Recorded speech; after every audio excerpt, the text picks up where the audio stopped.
गव्हाच्या पिठापासून हेल्दी आणि खुसखुशीत अशा या पुऱ्या। यासाठी मी 1 कप गव्हाचे पीठ घेतले आहे। यासाठी मी 1 चमचा ओवा, 1 चमचा जिरे, अर्धा चमचा ब्लॅक पेपर पावडर, अर्धा चमचा चाट मसाला, थोडीशी कसुरी मेथी आणि चवीपुरते मीठ घेतलेले आहे। हे सर्व वस्तू आपण या पिठामध्ये टाकून घेऊया। या सर्व गोष्टी पिठामध्ये मिक्स करून याच्यामध्ये मी 1 चमचा तूप घालून घेणार आहे। हे तूप मी थंडच घेतलेले आहे। पिठाला हे चोळून मिक्स करून घ्यायचे आहे। यामुळे पुऱ्या खुसखुशीत होतात। आता पाणी टाकून आपण हे पीठ मिक्स करून घेऊया। पुऱ्यांचे पीठ घट्टच मळून घ्यायचे आहे।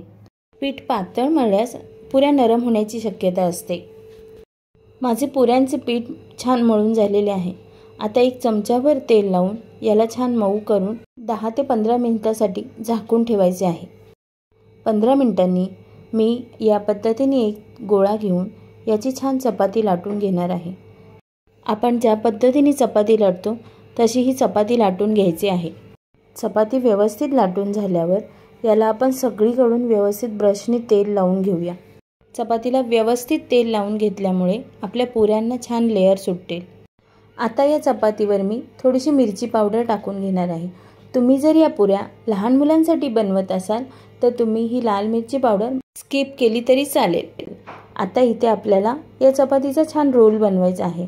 लच्छा पराठाला ज्याप्रमाणे आपण करतो तसं न करता मी ज्याप्रमाणे व्हिडिओत दाखवला आहे त्या पद्धतीने आपण ही चपाती रोल करून घ्यायची आहे। आता या रोलचे आपण बारीक बारीक पीस करून घ्यायचे आहेत। सुरीने एका आकाराचे हे पीस बनवून घ्यायचे आहेत। नंतर हे रोल असे बोटांनी व्यवस्थित दाबून घ्यायचे आहेत। यामुळे आपल्या पुरीला लेयर्स व्यवस्थित सुटतील। आता याच्या आपण छोट्या छोट्या पुऱ्या करून घेऊया। इथे मी सगळ्या पुऱ्या बनवून घेत आहे। तोपर्यंत तेल गरम झालेलेच आहे। आपण या पुऱ्या तळायला टाकूया। पुऱ्या आपल्याला या लो फ्लेमवरच तळायच्या आहेत। फास्ट गॅस केल्यास या पुऱ्या नरम पडू शकतात। या पुऱ्या तळण्यासाठी मला 5 मिनिटे लागली। बारीक गॅसवर तळल्यामुळे पुऱ्या मस्त खुसखुशीत होतात।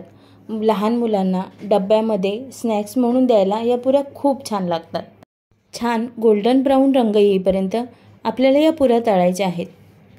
पुऱ्या तळून झालेल्या आहेत। आपण यांना काढून घेऊया।